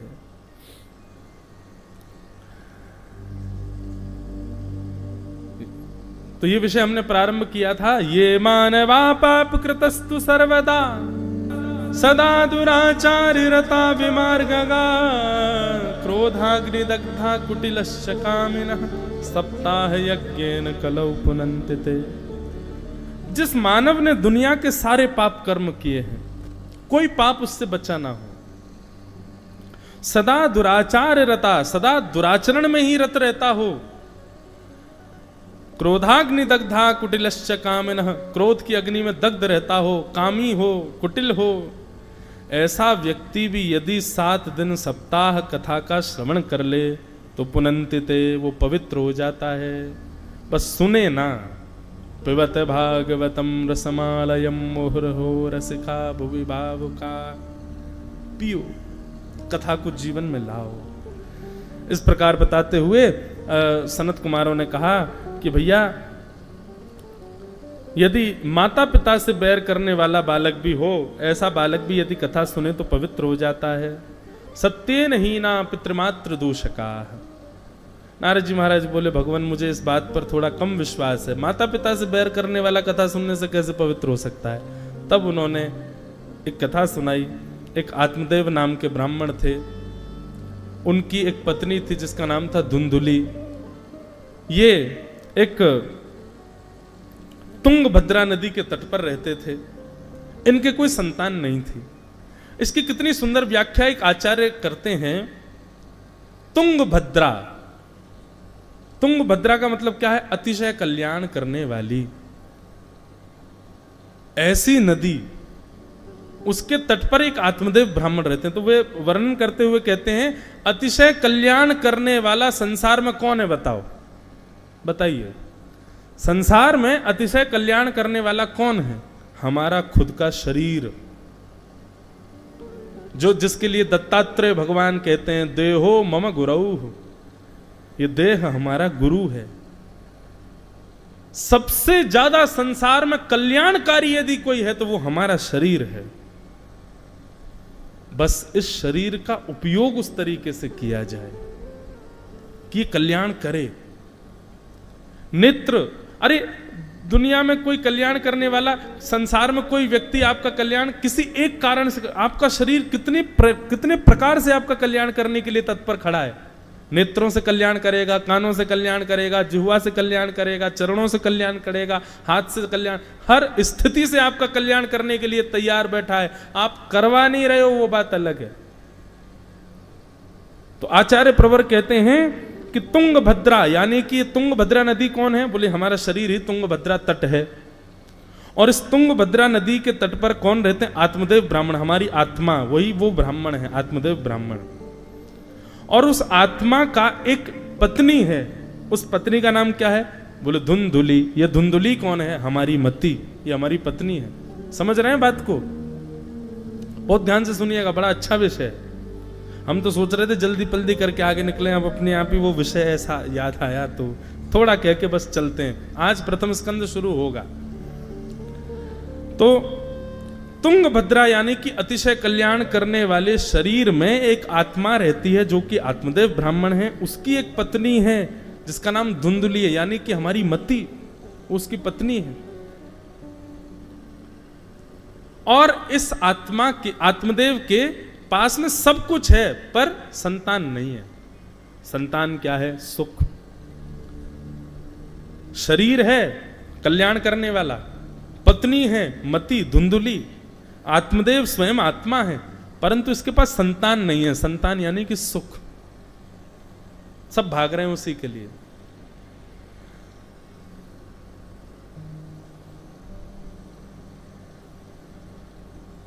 अतिशय कल्याण करने वाले तन के अंदर रहने वाले आत्मदेव का कल्याण क्यों नहीं हो रहा है? क्योंकि पत्नी धुंधुली है।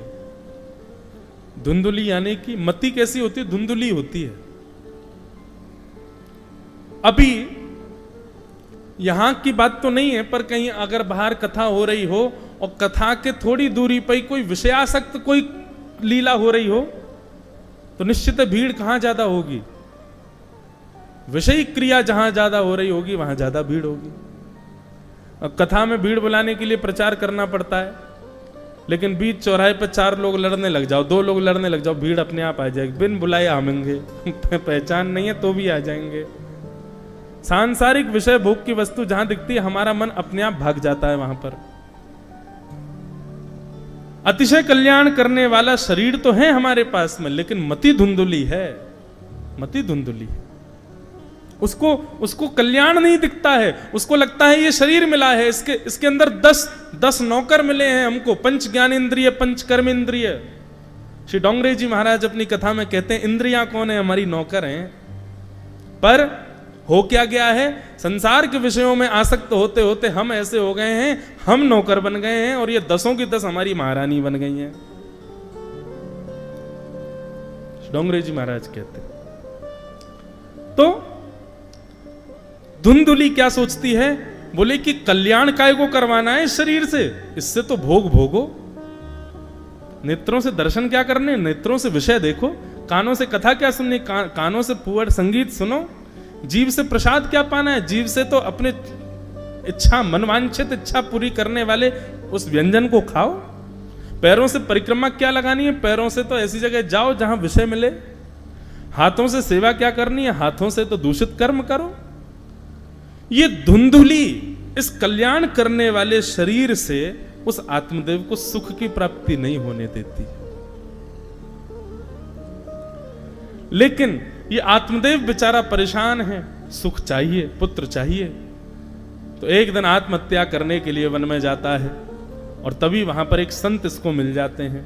वो संत इसको कहते हैं कि अरे आत्मदेव, इस जन्म क्या 7 जन्मों तक तुम्हारी संतान नहीं होगी। आत्मदेव चरणों में गिर जाता है, मुझे तो संतान चाहिए, सही चाहिए चाहिए चाहिए। संतों के पास जाकर के यही तो करते हैं हम। एक बार महाराज जी हाथ धर दो हमारे सिर पे। अब यहाँ तो चलो अपरश का भाव है, छूते नहीं एक दूसरे को। कई बार महाराज जी, कहीं की बुराई नहीं कर रहा हूं मैं, पर मध्य प्रदेश में कई क्षेत्र ऐसे हैं, वहां कथा होती है तो लोग बाग प्रणाम करेंगे और तब तक झुके ही रहेंगे जब तक आप हाथ नहीं धर दो उनके ऊपर।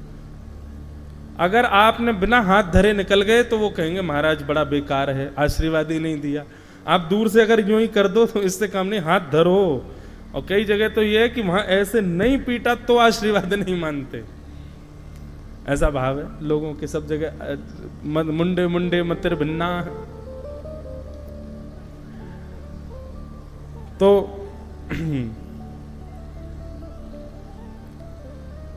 संतों के पास जाके हम क्या मांगते हैं? यही तो मांगते हैं कि सुख दो, ऐसा कुछ बताओ महाराज जी हमारे जीवन में सुख आवे। आत्मदेव जी को संत ने मना कर दिया, तेरे 7 जन्मों तक संतान नहीं है। अरे बढ़िया भजन करो ठाकुर जी का, दोनों पति पत्नी मिलकर के। बंधु एक बात सदैव याद रखना, ठाकुर जी यदि मनवांछित इच्छा पूरी कर दें तो उनकी कृपा, और यदि मनवांछित इच्छा पूरी ना करें तो समझो उनकी विशेष कृपा। इस बात को सूत्र बना करके अपने एक कागज में लिख के लेना, जो मैं चाहता हूं मुझे मिल जाता है तो मतलब भगवान की कृपा, और जो मैं चाहता हूं वो मुझे नहीं मिलता है तो मतलब भगवान की विशेष कृपा। ये एक कागज में लिख लो और अपने पॉकेट में 24 घंटे 12 महीने रखा करो।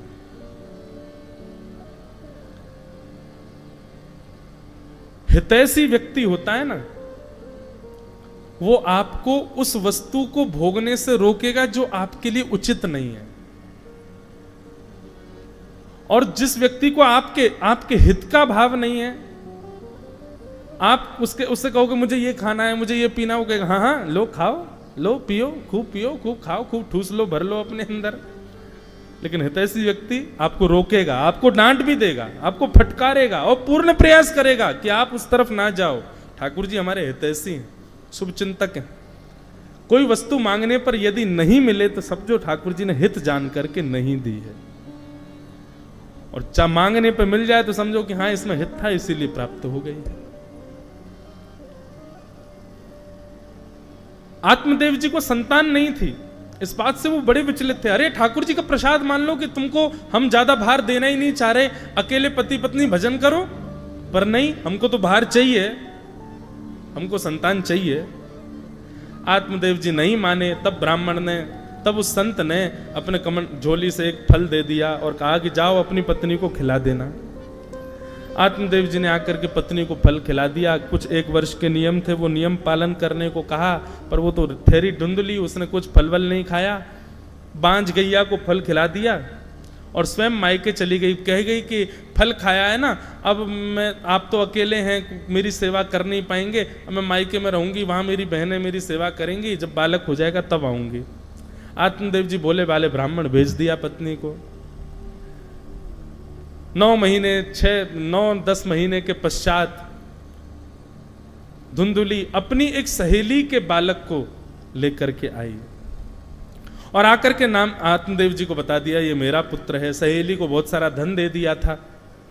आत्मदेव जी बड़े प्रसन्न हो गए। नामकरण संस्कार होने लगा। नारायण नाम सोचा था।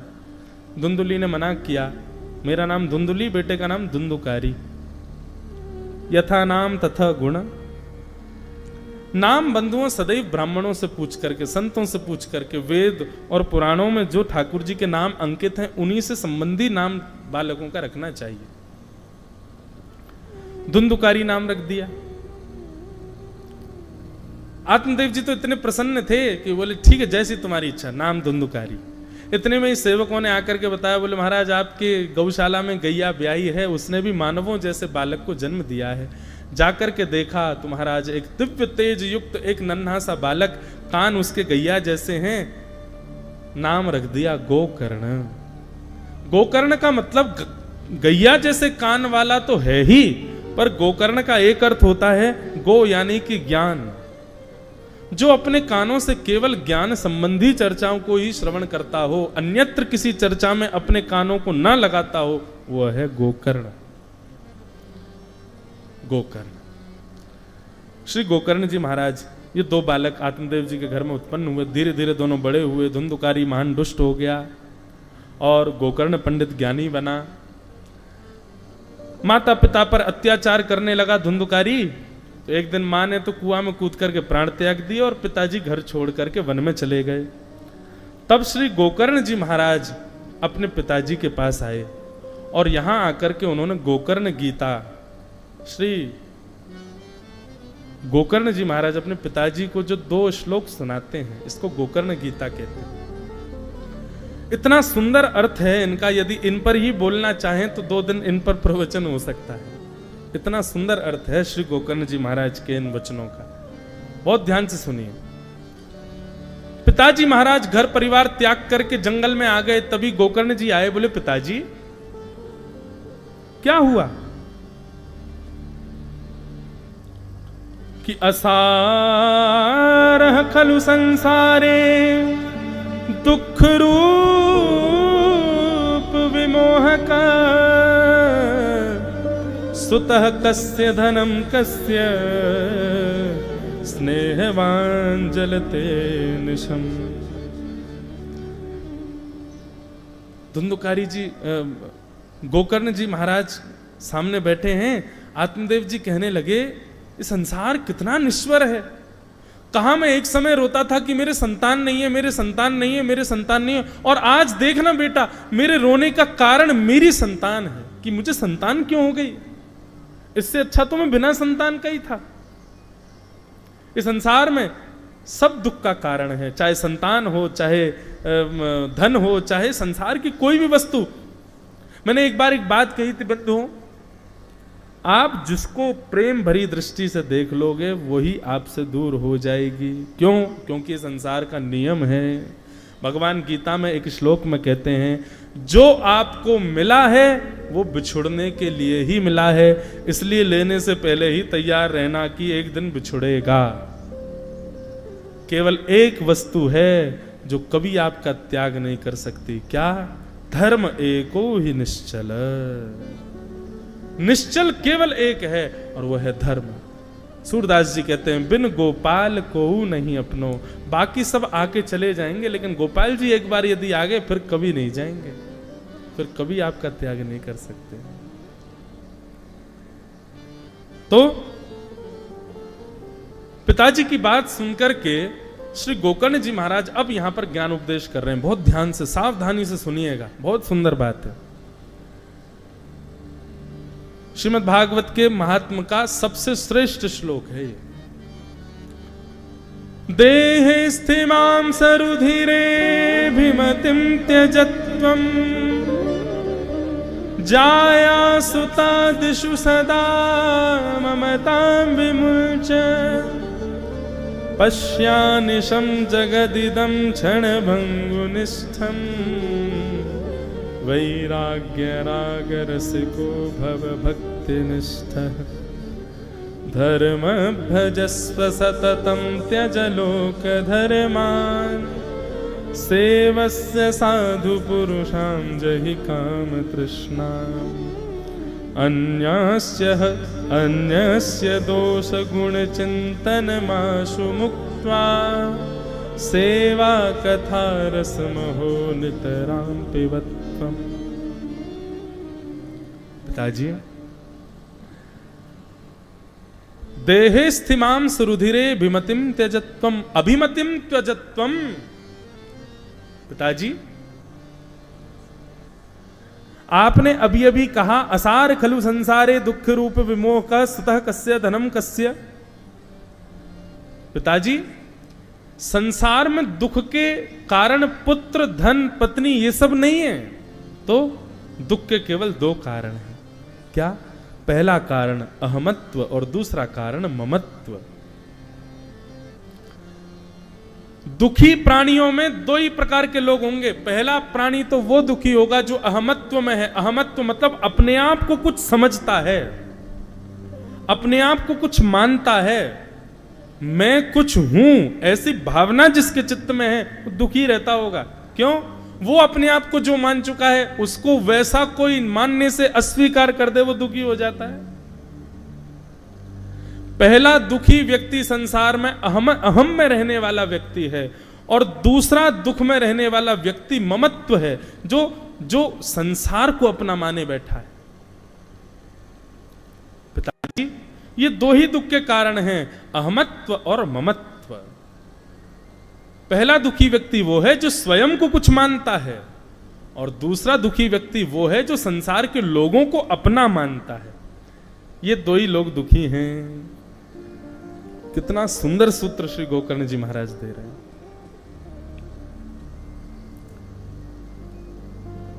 मैं नहीं, मेरा नहीं, यह तन किसी का है दिया, जो भी अपने पास है यह धन किसी का है दिया। अभिमान उस वस्तु का करना चाहिए जो आपके वश में हो, पर जो आपके वश में नहीं है उसका अहम क्यों? इस शरीर का अहम करने वाले लोग आज आज्ञा कर दो अपने शरीर को, क्या भाई बहुत हो गया, अब तू इतना ही रहना, इससे ज्यादा वृद्ध मत होना, अब तू यहीं डट जा, यहीं रुक जा, इससे अतिरिक्त तेरी आयु बढ़नी नहीं चाहिए। देख लेना 4-5 साल में यदि जैसे हो वैसे ही रहे आओ तो समझ जाना शरीर आपका। मेरा मतलब आपकी पर्सनैलिटी से नहीं है कि आप अपने तन को कहो कि देखो महाराज 4 साल पहले जैसा था वैसा अभी भी है, योग में इतनी ताकत है वो वैसा ही रहने देगा। पर कई बार समय बढ़ने पर बुद्धि विकृत होती है, विचारधाराएं विकृत होती हैं। केवल हमारा तन बड़ा नहीं होता, बहुत कुछ भीतर से हमारी विचारधाराओं में और बुद्धि में भी विक्रय होता है। तन यदि आपके वश में है तो आज ही इसको आज्ञा करिए कि तू यहीं रहे, तू ऐसा ही रहे। बुखार आने पर दवाई मत लेना, ए तन तू मेरा है ना, तू मेरी आज्ञा मानेगा ना, मैंने तुझको दाल चावल खिलाया, आज तो श्रीखंड भी खिलाया तुझको, किस किसने खाया? सबने पाया। खूब आनंद हो रहा है महाराज, चकाचक हमारे ब्रज में ऐसे कहें चकाचक घुटवाए रहो बाबा सबन को आनंद कराए रहे। तो तन से कह दो भैया तेरे को खूब खिलाते हैं पिलाते हैं सब आनंद कराते हैं, तू इतनी बात तो हमारी मान ले, क्या तू वृद्ध मत होना। सुन, ये तू बार बार बीमार मत हुआ कर, बुखार आदि चढ़ जाता है, क्यों चढ़ा लेता है बुखार को, चल उतार इसको। तन मानेगा आपकी बात? नहीं मानेगा। जो आपके वश में ही नहीं है उसका अभिमान क्यों करते हो फिर? मैं नहीं, मेरा नहीं, यह तन किसी का है दिया, जो भी अपने पास है यह धन किसी का है दिया। उसका अभिमान क्यों? जब तन हमारे वश में ही नहीं है तो इससे सारी अहमताओं का त्याग कर दो, शून्य हो जाओ। और दूसरा दुख का कारण क्या है? ममत्व, ममता। संसार के लोगों से जो आपका अपनापन है, ये मेरा है, ये मेरा है। देखते हैं जब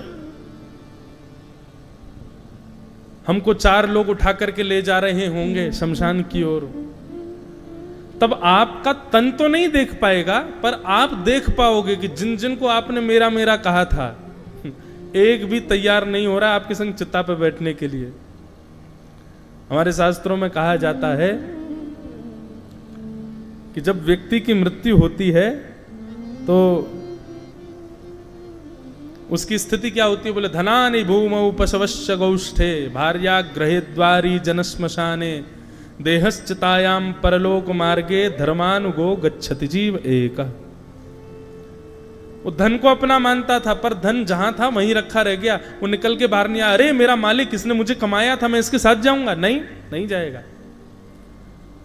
पशवश्च गौष्ठे, सारी गाड़ियां आपकी गैराज में खड़ी रह जाएंगी, कोई निकल के नहीं जाएगा।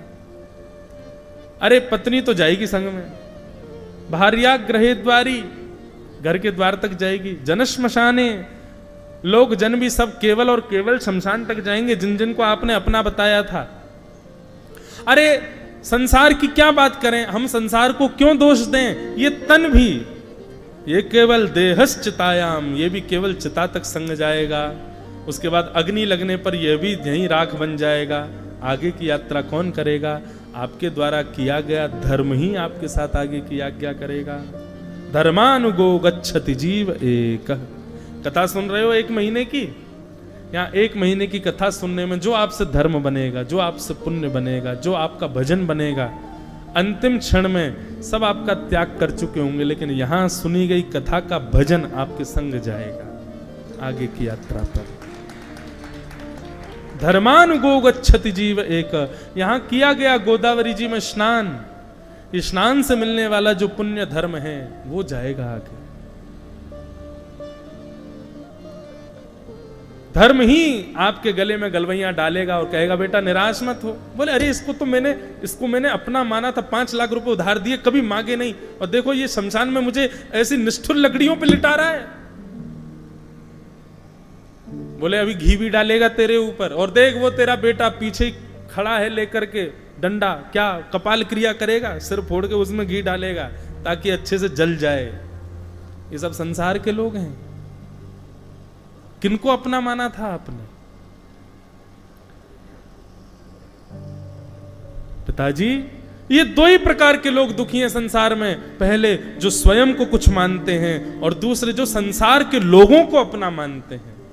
इन दोनों से जो निवृत्त हो जाए, चिदानंद रूप शिवोहम शिवोहम, चिदानंद हो जाए, ना ही अपने तन को कुछ श्रेष्ठ माने, ना संसार के किसी भी संबंध को इतना सीरियसली लेवे। बंधु देखो, आप कहोगे व्यास मंच पर बैठे हो, इतनी बातें बना रहे हो, खुद का भी तो परिवार है है ना? क्यों हम अस्वीकार थोड़ी कर रहे हैं। पर मैं कथाओं में एक बात कहा करता हूं कि भगवान ने हम मानवों को एक बहुत अच्छी कला से अलंकृत किया है। और वो कला क्या है? हमको नाटक करना बहुत अच्छा आता है। हम मानव लोगों को नाटक बहुत बढ़िया आता है। लोग बाग क्यों एक्टिंग सीखने जाते हैं, स्कूलों में सीखने जाते हैं, ऐसा सुना है, पर हम मानवों से बढ़िया कोई एक्टिंग कर ही नहीं सकता। एक्टिंग स्कूल में कभी शेर को जाते हुए देखा, कभी हिरन को जाते देखा? ये सारे जानवर जो है ना, ये आपके कहीं नाच लेंगे, ये आपके कहीं सब क्रियाएं कर लेंगे, लेकिन वो भी भय से करेंगे, वो भी रोटी मिलेगी इसलिए करेंगे या किसी और भाव से, लेकिन उनकी मुखाकृति वैसी नहीं बनती है। हम लोग तो बड़े चतुर हैं महाराज, एक्टिंग करने में बड़े आगे हैं। संसार में जिसको भी आप अपना स्वीकार कर रहे हो, या संसार में जो भी प्रारब्धवश आपका बन गया है, उसके साथ केवल और केवल अभिनय कीजिए, अभिनय करो। और अभिनय भी कैसा? जैसे अभिनय करने वाला जब पर्दे पर दिखता है तो लगता ही नहीं है कि अभिनय कर रहा है, ऐसा लगता है ये वास्तविकता है। ऐसा अभिनय करो, संसार के साथ में अभिनय करो और ठाकुर जी के साथ में वास्तविक रहो।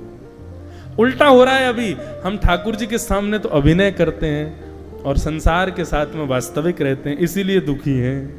यही परिवर्तन कर दो। गोपाल जी के सामने जाओ, दत्त प्रभु के सामने जाओ, संत जनों के सन्मुख जाओ, तब अपने वास्तविक रूप में आ जाओ, ये मेरी वास्तविकता है। और जब संसार में जाओ तो वहां जाके अभिनय करो, वहां जाके बढ़िया नाटक करो, दिखाओ कि हाँ हम तो सब संसारी हैं। अभिनय, आप सुखी हो जाओ। आपसे ज्यादा सुखी कोई नहीं संसार में। फिर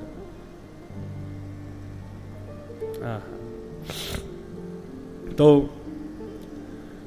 जाया सुता दिशु सदा ममतां विमुंच पश्यानि सम जगदिदं क्षणभंगुनिष्ठं वैराग्य राग रसिको भव भक्ति निष्ठ। पिताजी, इस प्रकार इन दोनों का त्याग करो, अहमत्व और ममत्व, यही संकल्प लीजिए। कथा से इसका त्याग करना है। अहमत्व, हम कुछ हैं, ये भाव ही नहीं आवे चित्त में, और संसार का कोई व्यक्ति मेरा कुछ है, ये भाव भी ना आवे, चित्त में ना आवे, व्यवहार में तो आवे। धर्म को भजो त्यजलोक धर्मान सेवस्य साधु पुरुषाम जहि काम तृष्णाम, काम तृष्णा से रहित होकर के साधु पुरुषों की सेवा करो। और सबसे बड़ी बात, ये अहमत्व और ममत्व को हमारे भीतर जीवित जो रखता है, इनका भोजन कौन है? अहमत्व और ममत्व का। कितनी सुंदर बात है। अन्यस्य दोष गुण चिंतन माशु मुक्त्वा, दूसरों में दोष और गुण देखना, ये दोष और गुण देखने की प्रवृत्ति ही हमारे चित्त में अहमत्व और ममत्व को जीवित रखती है। तो एक तरीका ये भी है, यदि आप दोष और गुण देखना बंद कर दोगे तो अन्न नहीं मिलेगा, और जब राशन ही नहीं मिलेगा तो भूखे प्यासे बेचारे अहमत्व और ममत्व दोनों मर जाएंगे, दोनों नष्ट हो जाएंगे। तो अहमत्व और ममत्व का भोजन क्या है? बोले दूसरों में दोष और गुण देखना। अन्यस्य दोष गुण चिंतन माशु मुक्त्वा, उससे मुक्त होइए। कैसे मुक्त होंगे? बोले सेवा कथा रसमहो नितराम पिबत्वम, ठाकुर जी की कथा को सुनो, साधु पुरुषों की सेवा करो और निरंतर करते रहो। इसी प्रभाव से ही धीरे धीरे अपने आप आपका अहमत्व और ममत्व दोनों समाप्त हो जाएंगे। बोलो वृंदावन बिहारी लाल की। श्री गोकर्ण जी महाराज जी का इतना सुंदर ये वक्तव्य भागवत के महात्म्य में। उसके बाद बंधुओं फिर कथा आती है कि आत्मदेव जी ने भी भगवत धाम को प्रस्थान किया। वहां पर वैश्याओं को लेकर के धुंधुकारी आ गया, वैश्याओं ने उसको मार दिया। अपने दुष्कर्मों के परिणाम से वो एक प्रेत बन गया।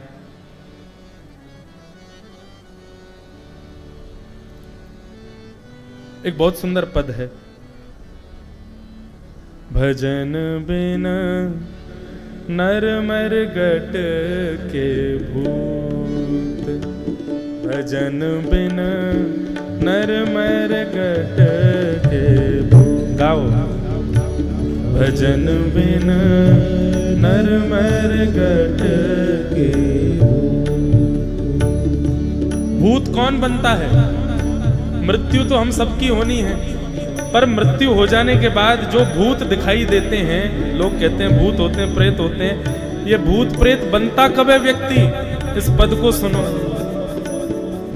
इस पद में जो जो बातें बताई जा रही हैं, उन्हीं भावों से भूत बनता है। सबसे पहला भाव, जो व्यक्ति जीवन में कभी भजन नहीं करता, ठाकुर जी का आराधन नहीं करता, मरने के बाद निश्चित है भूत बन जाएगा। अच्छा एक बात बताएं, मरने के बाद भूत बने ये तो बात की बात है, पर भजन ना करने वाला व्यक्ति तो जीवित ही भूत जैसा दिखाई देता है।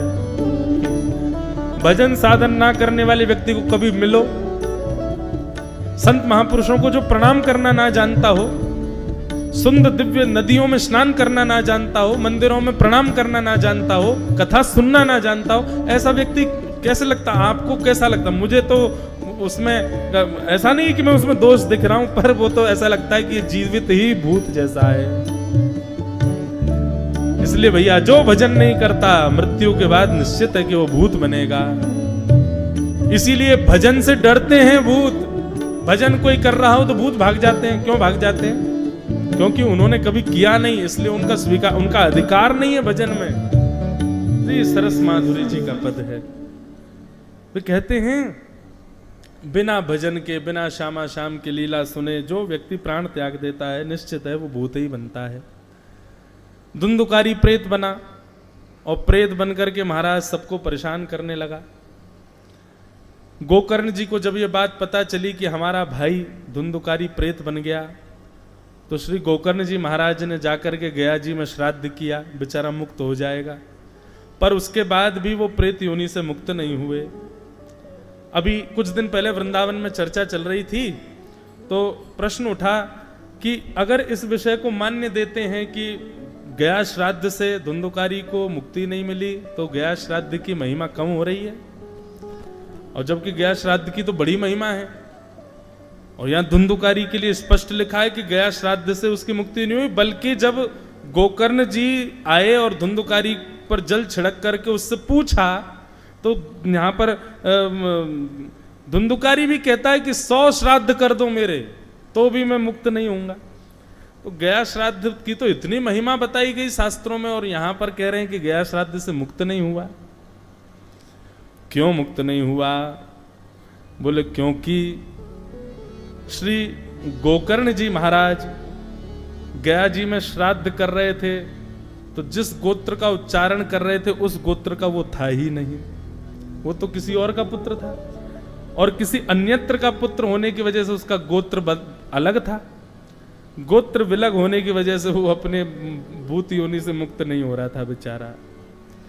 अब यहां महिमा भागवत जी की ऐसी नहीं है कि गया श्राद्ध से जो मुक्त नहीं हुआ वो भागवत जी से मुक्त हो गया, बल्कि महिमा इस प्रकार है जिसका गोत्र भी भूल गए हैं, ऐसा व्यक्ति भी यदि प्रेत योनि में है, उसके लिए श्रीमद् भागवत की कथा यदि करा दी जाए तो वो अपने प्रेत योनि से मुक्त हो जाएगा, उसका गोत्र ना हो तो भी।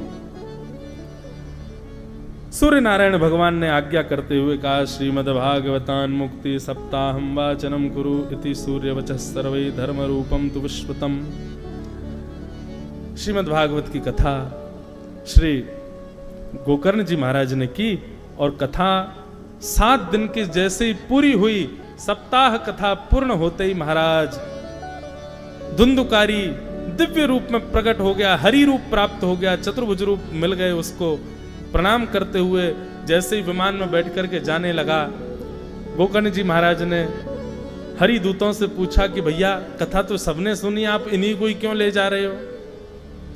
तब हरि दासों ने कहा है, श्रवणस्य विभेदेन फलभेदोत्र संस्थितः श्रवणम तु कृतम सर्वै न तथा मननम कृतम।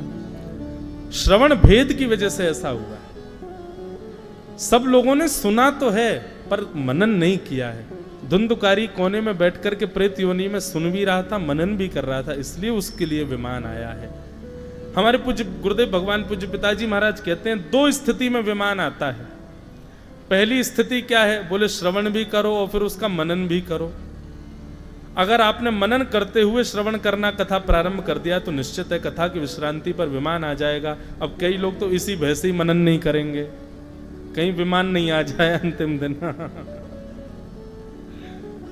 और दूसरी बात पूज्य गुरुदेव भगवान कहते हैं कि विमान तब ही आएगा जब जाने को तैयार बैठोगे, और कोई जाने को तैयार नहीं है, केवल कथा श्रवण कर रहा है और अभी अपनी सेवा और ठाकुर जी के भाव में रत रहना चाहता, उसके लिए विमान नहीं आएगा। विमान कथा में आता भी उसी के लिए है जो मनन करते हुए ये भी तैयारी रखे कि मुझे जाना ही है, निश्चित है उसके लिए विमान आएगा।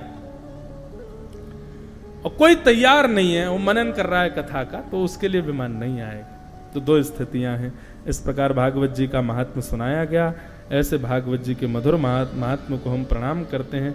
असारे संसारे विषय विषशंगा कुलधिय क्षणार्थम क्षेमार्थम पिबत सुख गाथा तुल सुधाम पर किमर्थम व्यर्थम भो व्रजत उपथे कुत्सित कथे परीक्षित साक्षी श्रवण गत मुक्त्युक्ति कथने। बोलो श्रीमद् भागवत महापुराण की। भागवत जी का उत्तर पूर्व महात्मा कहा गया। तत्पश्चात अब यहाँ से भागवत जी का प्रथम स्कंद प्रारंभ हो रहा है। भागवत जी के प्रथम स्कंद के प्रथम अध्याय में प्रवेश करते हुए आइए हम लोग प्रवेश करें।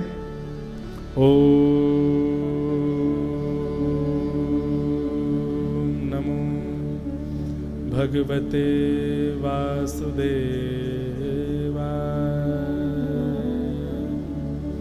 ओम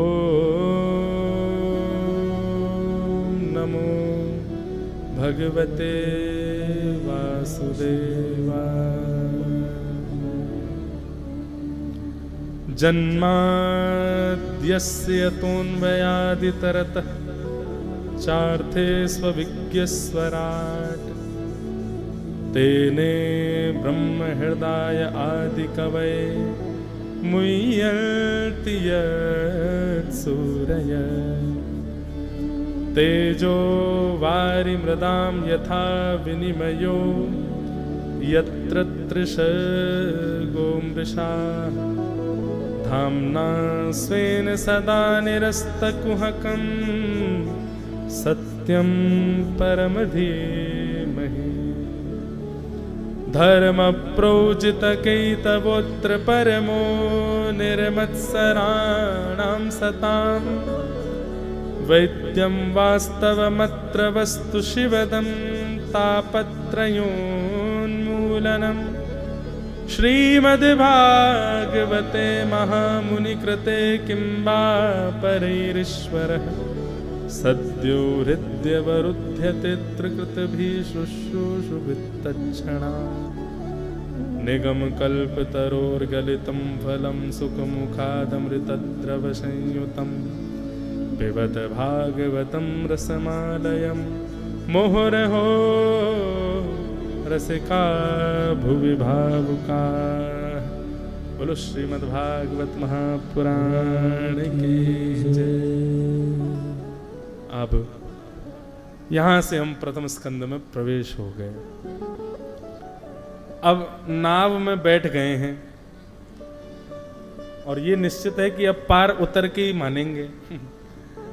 अब ये अनुष्ठान चल रहा है मास पर्यंत का। आज से प्रथम स्कंद प्रारंभ। हम थोड़ा सा भाव व्याख्या का करके उसके बाद कथा को विश्राम देंगे। श्रीमद् भागवत का प्रारंभ होता है जन्म। अच्छा, एक भाव वैयाकरणी मानते हैं कि जकार से प्रारंभ होना, जकारांत से प्रारंभ होना दग्धाक्षर शब्द है। जकार से प्रारंभ हो तो समझो कि गाने वाला, कहने वाला, लिखने वाला, उसका हृदय जो है वो संदग्ध है, वो व्याकुल है। इसीलिए हमारी श्रीमद् भागवत में जहां कहीं भी स्तुति प्रकरण में जकार से प्रारंभ हुआ है तो गाने वाला, बोलने वाले की स्थिति पता चल जाती है। उसके प्रथम वाचन से ज यदि प्रथम शब्द ज निकला है तो मतलब उसका हृदय जो है वो व्याकुल है। जब हिरण्याक्ष पृथ्वी का हरण करके चले गए और ब्रह्मा आदि देवताओं ने जब प्रार्थना की तब नासिका से बराह भगवान प्रकट हुए। तब व्याकुल हृदय से सब देवताओं ने बराह भगवान की स्तुति गाई और स्तुति गाते हुए कहा, भगवान पृथ्वी का निर्माण हुआ और आते ही राक्षस का हरण करने चला गया, आप कृपा कर। तो वहां पर जो स्तुति गाई गई बराह भगवान की, उसका प्रारंभ ज से हुआ। गोपियों ने गोपी गीत गाया, जयति तेधिकं जन्मना ब्रज। श्रुतियों ने वेद स्तुति गाई, जय जय जय अजाम जित दोष ग्रभीत गुणा तुमसी यदात्मना समवरुद्य समस्त भग। सब जकारांत से ही प्रारंभ हुआ है। और आज हम आप सब लोग भी हृदय से संदग्ध हैं। इसीलिए वृंदावन जाते हैं या कहीं भी जाते हैं तो मुख से जय जय श्री राधे, जय जय कहते ही सबके अपने आप ही हाथ खड़े हो जाते, मतलब सबका हृदय व्याकुल है, आर्त भाव सबके चित्त में है। ऐसे ही हमारे श्री वेदव्यास जी महाराज, उनका चित्त भी व्याकुल था, व्यथित है। जब लिख रहे हैं कलम से श्रीमद् भागवत को, किस लिए व्याकुल है? मानव कल्याण करना चाहते हैं, पर कैसे होगा इसके प्रति व्याकुल हैं। इसलिए मानव प्रार्थना कर रहे हैं अपने व्याकुल हृदय से। इसलिए भागवत का प्रारंभ होता है जन्माद्यस्य तोन्मयादितरतः, जन्म शब्द से, जकार से। भागवत का प्रारंभ भी जन्म शब्द से, हमारा प्रारंभ भी जन्म शब्द से। पर भागवत का विश्राम होता है हरिम परम, परम हरि के चरणार बिंदों में। और हमारा विश्राम होता है हॉस्पिटल में, वेंटिलेटर में, हार्ट अटैक में, कैंसर में। श्रीमद् भागवत का उद्देश्य यहीं पर ही प्रतिपादित हो जाता है। जो मानव जन्म लिया है, जिसने भी जन्म लिया है, उसकी एक ही गति है, उसका एक ही डेस्टिनेशन है, उसका एक ही गंतव्य है। क्या? श्रीमद् भागवत के अंतिम श्लोक का अंतिम अक्षर हरिम परम, परम हरि के चरणारविंद। और वो परम हरि के चरणारविंद कैसे प्राप्त हो, वह प्रयत्न जहां बताए गए हों, वो श्रीमद् भागवत है। हमारा अंत हरि के श्री चरणारविंदों में हो, ये प्रयत्न जहां सिद्ध हो रहे हों, वो श्रीमद् भागवत की कथा। उन प्रयत्नों को जो पूर्ण करा रही हो, वो श्रीमद् भागवत की कथा। इसलिए प्रारंभिक शब्द जन्म है, अंतिम शब्द हरिम परम, हरि के चरणारविंद। जन्माद्यस्य यतोन्वयादितरतः, जो जन्म और मृत्यु के इन भावों से इतर हैं, जो कभी जन्म भी नहीं लेते। कर्तुम कर्तुम अन्यथा कर्तुम समर्थ ईश्वर, जन्म से परे हैं पर जन्म भी लेते हैं।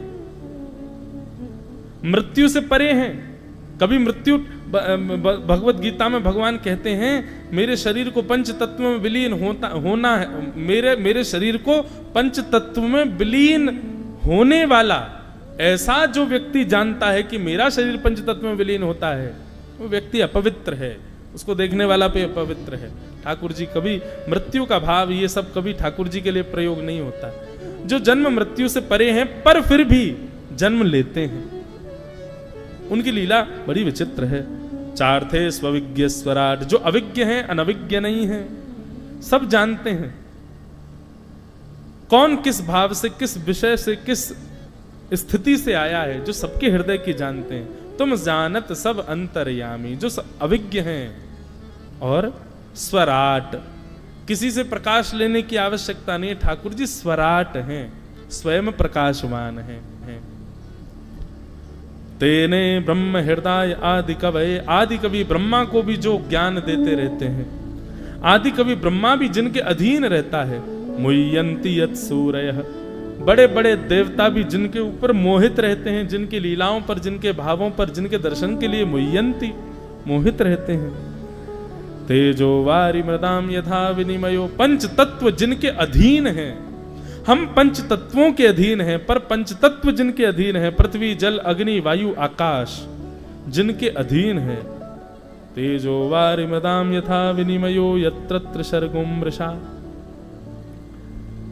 जो लीला करते हैं पर लीला कई कई बार अमृष लगती है कि ये वास्तविकता नहीं है, पर होती वो वास्तविक है। ऐसी लीलाओं का सुंदर उपक्रम करने वाले। तेजो वारि मृदाम यथा विनिमयो यत्र सर्गो मृषा, धाम्ना स्वेन सदा निरस्तकुहकं सत्यम परम धीमहि। ऐसे परम ज्ञान जिनसे प्रारंभ होता है, ज्ञान का जो मूल रूप है, ऐसे परम सत्य को हम बारंबार प्रणाम करते हैं। श्री वेदव्यास जी महाराज ने भागवत के प्रारंभिक श्लोक में किसी देवी देवता का नाम नहीं गाया। क्यों? उनके मन में भाव है किसी देवी का नाम लिखूंगा, किसी देवता का नाम लिखूंगा, आपस में कहीं इन लोगों में वाद विवाद और ये भावना आ जाए कि ये श्रेष्ठ है। तब वेदव्यास जी महाराज लिखते लिखते लिखते लिखते लिखते अंत में लिखते हैं, जो भी परम सत्य है मैं उसको वंदन करता हूं, मैं उसको प्रणाम करता हूं। अच्छा, ये परम सत्य कौन है? इसके प्रतिपादन के लिए श्री वेदव्यास जी महाराज ने 10वें स्कंद में भगवान श्री कृष्ण जब प्रकट होते हैं तब 9 बार सत्य कहा। वेदव्यास जी कौन है? नमोस्तुते व्यास विशाल बुद्धे, उनकी बुद्धि को पाना बहुत बड़ी बात है। वेदव्यास जी महाराज स्पष्ट रूप से कह भी नहीं रहे कि मैं कृष्ण को प्रणाम कर रहा हूं, पर अस्पष्ट रूप से भागवत में वर्णन कर देते हैं कि जिस परम सत्य को मैंने प्रथम श्लोक में प्रणाम किया वो कौन है।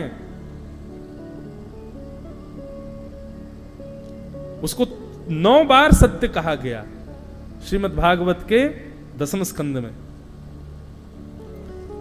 सत्य व्रतम सत्य परम त्रिसत्यम सत्यश्च योनिम निहितम च सत्ये सत्यस्य सत्य मृत सत्य नेत्रम सत्यात्मकम त्वाम शरणम प्रपन्ना। गिनती करो कितनी बार सत्य आया। सत्यव्रतम सत्य परम त्रिसत्यम सत्यस्य योनिम निहितम च सत्ये सत्यस्य सत्य मृत सत्य नेत्रम सत्यात्मकम त्वाम शरणम प्रपन्ना। 9 बार। 9 का पहाड़ा जो होता है, पहाड़े में जितने भी अंक आते हैं सबको प्लस कर दो, 9 ही आता है उत्तर। 9 परिपूर्ण अंक माना गया। माने वेद व्यास जी महाराज ने प्रारंभिक श्लोक में सत्यम परम धीमहि कह दिया, मैं परम सत्य को वंदन करता हूं। देवता बोले कौन परम सत्य? बोले जिसमें ये गुण हो वो परम सत्य। प्रकट नहीं किया कि मैं श्री कृष्ण को वंदन कर रहा हूं, पर दसम स्कंद प्रारंभ होते ही 9 बार सत्य सत्य सत्य सत्य सत्य कहकर के वेद व्यास जी कह देते हैं परम प्रारंभिक के सत्य में और अंत में भी सत्यम परम धीमहि। 3 बार सत्य की वंदना की है भागवत में, प्रारंभ में, मध्य में और विश्राम में। तीनों बार जिसको मैं सत्य कह रहा हूं वो सत्य कौन है? बोले देवकी नंदन, यशोदा नंदन, ब्रज और चंदन, श्री कृष्ण ही वो परम सत्य हैं जिनको मैं वंदन कर रहा था। ऐसे परम सत्य श्री कृष्ण को हम बारंबार प्रणाम करते हैं। बोलो बाल कृष्ण लाल की जय। इस प्रकार अब कथा प्रारंभ हो गई है। प्रथम स्कंद यहां से प्रारंभ हो चुका है। अब कल से यहीं से कथा का क्रम आगे करेंगे। बड़े प्रेम और भाव से आज के विषय को विश्राम दें। हमारे